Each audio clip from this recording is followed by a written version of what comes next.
Hello दोस्तों। तो आज इस वीडियो में हम शुरू करने जा रहे हैं एनर्जी को।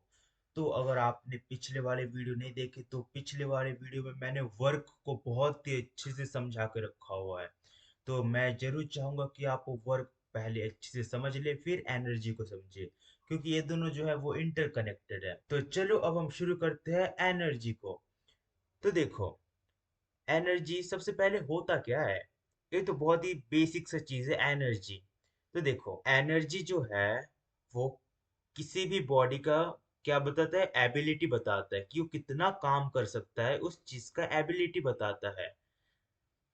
जैसे कि देखो, मैं मान लो एक मैं मान लो एक सेट में 50 पुशअप कर सकता हूँ, ठीक है ना।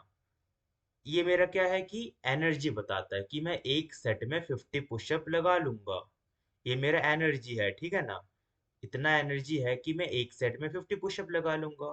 और जब मैं 50 पुशअप कर लूंगा तो वो मैं क्या कर रहा हूँ, वो मैं वर्क डन कर रहा हूँ, ठीक है ना। वो मेरा क्या होगा, वर्क होगा। तो आई होप कि तुम्हें इन दोनों के बीच में समझ में आ गया होगा कि वर्क और एनर्जी के बीच में फर्क क्या होता है। एनर्जी जो है वो किसी भी बॉडी का कैपेसिटी है कि वो कितना वर्क करवा सकता है उस बॉडी से, और वर्क क्या है कि वो कितना वर्क करता है। ठीक है, मान लो अगर मेरा बॉडी का कैपेसिटी है कि मैं एक पार्क के 4 चक्कर लगा सकता हूँ, ठीक है ना। तो मेरा बॉडी का एनर्जी कितना है कि वो उस पार्क के 4 चक्कर लगा सकता है, उतना एनर्जी वो बॉडी होल्ड करता है। और अगर मैंने वो 4 चक्कर लगा दिए, वो मेरा क्या हो जाएगा, वर्क डन हो जाएगा, ठीक है ना। आई होप कि ये चीज समझ में आ गया होगा। तो देखो, जैसे मैंने बोला, वो एनर्जी जो है वो क्या है, एबिलिटी टू डू वर्क। तो मैं यहाँ पे लिख लेता हूँ। तो फिर देखो, यहाँ पे मैंने लिख भी लिया है कि जो एनर्जी है वो क्या है, वो एबिलिटी है किसी भी बॉडी का काम करने का, ठीक है ना। किसी भी बॉडी के काम करने का। और देखो, ये तो हो गया बेसिक सा टर्म। अगर तुम इसको साइंटिफिक टर्म में बताना चाहते हो, ठीक है ना, अगर तुम थोड़ी सी इसको फैंसी टर्म में लिखना चाहते हो तो कैसे लिख सकते हो, वो भी मैं अभी लिख के बता देता हूँ तुम्हें। तो यहाँ पे मैंने लिख लिया है साइंटिफिक डेफिनेशन। तो देखो ये क्या बोल रहा है, the amount of energy possessed by a body is equal to the amount of work it can do when it's energy is released. मतलब तुम्हें कैसे पता चलेगा कि कोई बॉडी कितना एनर्जी पोजेस करता है। मान लो एक बॉडी है, ठीक है ना। अब ये कितना एनर्जी पोजेस करता है तुम्हें कैसे पता चलेगा, वो किसके बराबर होगा, वो जो एनर्जी है जो वो पोजेस करता है वो किसके बराबर होगा, कि वो कितना एनर्जी खर्च करता है, कितना एनर्जी खर्चता है, ठीक है ना, काम करने में। उसके इक्वल हो जाएगा। मतलब जितना एनर्जी वो खर्चेगा उसका उतना ही एनर्जी होगा, ठीक है ना। उतना ही एनर्जी उस बॉडी का होगा, सिंपल सी बात है। तो फिर आई होप कि तुम्हें डेफिनेशन समझ में आ गया होगा। बहुत ज्यादा सिंपल सा डेफिनेशन है। अगर तुम्हें पता करना है कि किसी बॉडी का एनर्जी कितना है तो तुम ये देख के पता कर सकते हो कि वो बॉडी कितना एनर्जी खर्च कर रहा है। अगर वो बॉडी जो है ज्यादा एनर्जी स्पेंड कर रहा है तो उस बॉडी के पास ज्यादा एनर्जी है, वो बहुत ज्यादा एनर्जेटिक है। अगर वो बॉडी कम एनर्जी खर्च कर रहा है, मतलब कम एनर्जी स्पेंड कर रहा है, तो इसका मतलब यह है कि वो लेजी बॉडी है, ठीक है ना। मतलब वो कुछ काम धंधा अच्छे से नहीं कर पाता है। तो आई होप कि तुम्हें एनर्जी का बेसिक डेफिनेशन तो समझ में आ ही गया होगा। अब देखो, जैसे कि हम हर एक चीज पढ़ते आ रहे हैं तो हर एक चीज का एक यूनिट होता है। सेम टू सेम अब एनर्जी का भी एक यूनिट होगा, और वो एनर्जी का यूनिट क्या होगा। तो देखो, जो एसआई यूनिट होता है एनर्जी का वो क्या होता है, यहाँ पे मैं लिख लेता हूँ एसआई यूनिट। तो देखो, जो एसआई यूनिट होगा एनर्जी का वो क्या हो जाएगा, जूल हो जाएगा, जूल्स, जूल होगा, ठीक है ना। तो फिर एसआई यूनिट क्या होगा, एनर्जी का जूल होगा, जिसको हम रिप्रेजेंट करते हैं कैपिटल जे से। तो जहां भी तुम्हें कोई न्यूमेरिकल मिल जाए एनर्जी से रिलेटेड तो फिर समझ जाना कि जो उसका एसआई यूनिट होगा वो क्या होगा, जूल होगा। और अगर तुम्हें कहीं पर मिल जाए कि 1 kJ लिखा हो, ठीक है ना, इसका मतलब क्या है कि 1 किलो जूल है, ठीक है ना। क्या है, किलो जूल।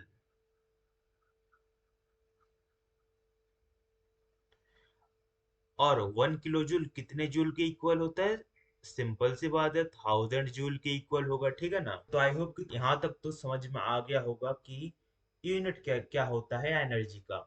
अब देखो, एनर्जी जो है बहुत टाइप के एनर्जी होते हैं, और अभी के लिए तुम्हें बस 8 टाइप के एनर्जी के बारे में पता होना जरूरी है। और उन 8 में से जो तुम्हें पढ़ने हैं वो सिर्फ 2 है। तो चलो मैं तुम्हें टाइप्स ऑफ एनर्जी के बारे में थोड़ा सा इन्फो दे देता हूँ। तो जो सबसे पहला एनर्जी है वो क्या है? Kinetic energy. तो काइनेटिक एनर्जी क्या होता है? काइनेटिक एनर्जी वो एनर्जी है जो किसी भी मूविंग बॉडी में होता है, ठीक है ना। मान लो, एक एग्जांपल से अगर तुम समझना चाहो, एक रोड है और इस रोड पे एक गाड़ी जा रही है, ठीक है ना।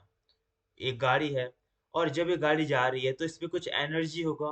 तो जब वो गाड़ी चल रही होगी उस वक्त उस गाड़ी की जो एनर्जी होगी उसे ही हम क्या बोलेंगे? काइनेटिक एनर्जी बोलेंगे। आई होप कि तुम्हें समझ में आ गया होगा काइनेटिक एनर्जी किसे बोलते हैं। अब हमारा जो सेकंड टाइप का एनर्जी है वो क्या है? जो हमारा सेकंड टाइप का एनर्जी है वो पोटेंशियल एनर्जी है। अब देखो, पोटेंशियल एनर्जी क्या है? पोटेंशियल एनर्जी वो एनर्जी है जब हमारा जो बॉडी होगा वो रेस्ट में होगा, और वो बॉडी किसी पोजीशन पर होगा। मान लो वो बॉडी एक हाइट पे रखा हुआ है, मान लो इधर रखा हुआ है, ठीक है ना, ये बॉडी है।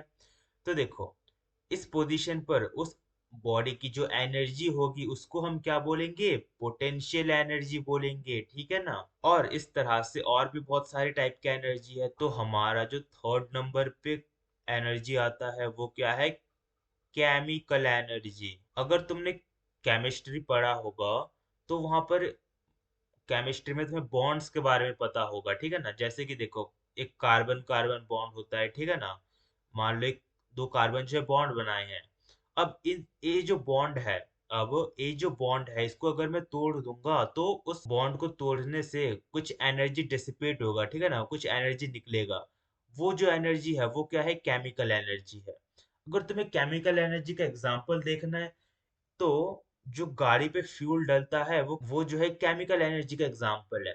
वो फ्यूल जो एनर्जी प्रोवाइड करता है गाड़ी को वही है केमिकल एनर्जी, ठीक है ना। अब जो फोर्थ एनर्जी आती है वो क्या है? Heat energy. तो देखो, हीट एनर्जी कब इस्तेमाल किया जाता है? हीट एनर्जी जो है वो इंडस्ट्रीज में इस्तेमाल होता है, ठीक है ना। और जो जो नंबर 5 पे एनर्जी आती है वो कौन सा है? Light energy. और ये लाइट एनर्जी कहाँ पर इस्तेमाल होता है? एक तो बहुत ही ज्यादा सिंपल सा इसका एप्लीकेशन है, और वो क्या है कि हम इसको जो है सोलर सेल में इस्तेमाल कर सकते हैं, ठीक है ना।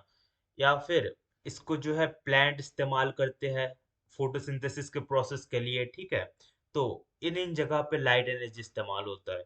अब जो सिक्स्थ नंबर पे एनर्जी आती है वो क्या है? सिक्स्थ नंबर पे आती है साउंड एनर्जी। जो स्पीकर से आवाजें निकलती है, जो अभी तुम मेरी आवाज सुन रहे हो तुम्हारे मोबाइल फोन से, वो कैसी एनर्जी है? वो साउंड एनर्जी है, ठीक है ना। और जो सेवेंथ नंबर पे एनर्जी है वो है इलेक्ट्रिकल एनर्जी। ये कौन सा एनर्जी है? ये तो बेसिक नीड है, क्योंकि देखो, तुम ये वीडियो देख रहे हो उसके लिए इलेक्ट्रिसिटी की जरूरत हुई है, और जो तुम गेम खेलते हो, फोन चलाते हो, हर एक चीज के लिए इलेक्ट्रिसिटी नेसेसिटी है, ठीक है ना। तो हर एक चीज के लिए इलेक्ट्रिसिटी का होना जरूरी है। तो ये बहुत ज्यादा एक बेसिक नीड है हमारे लिए, ये वाला एनर्जी, इलेक्ट्रिकल एनर्जी। अब नंबर 8 पे जो आता है वो क्या है? वो है न्यूक्लियर एनर्जी। तो देखो, न्यूक्लियर एनर्जी जो है वो रेयर है, मतलब ये हर जगह नहीं मिलता है, ठीक है ना। इसके लिए बड़े बड़े स्टेशन होते हैं, और उन स्टेशन से न्यूक्लियर रिएक्शन की मदद से एनर्जी क्रिएट किया जाता है। और ये एनर्जी जो है वो इलेक्ट्रिसिटी के फॉर्म में प्रोवाइड कर सकते हैं, या फिर डिफरेंट डिफरेंट नीड्स के हिसाब से ये एनर्जी प्रोवाइड किया जाता है, ठीक है ना। तो आई होप कि तुम्हें इन ऑटो एनर्जी के बारे में पता चल गया होगा। और इन सब में से जो हमारे लिए सबसे ज्यादा इम्पोर्टेंट है वो कौन सा एनर्जी है? वो ये दो एनर्जी है। तो आगे आने वाले वीडियोस में हम इन दोनों एनर्जी के बारे में डिटेल्स में पढ़ने वाले हैं। तो आई होप कि तुम्हें ये वाला वीडियो पसंद आया होगा, और अगर पसंद आया है तो इस वीडियो को लाइक कर दो, और साथ ही साथ इस चैनल को सब्सक्राइब कर दो। और आगे आने वाले वीडियोस में हम इन दो एनर्जी के बारे में बहुत ही ज़्यादा डिटेल में समझने वाले हैं। तो नेक्स्ट वीडियो के लिए सब्सक्राइब कर देना इस चैनल को। और मिलते हैं नेक्स्ट वीडियो में।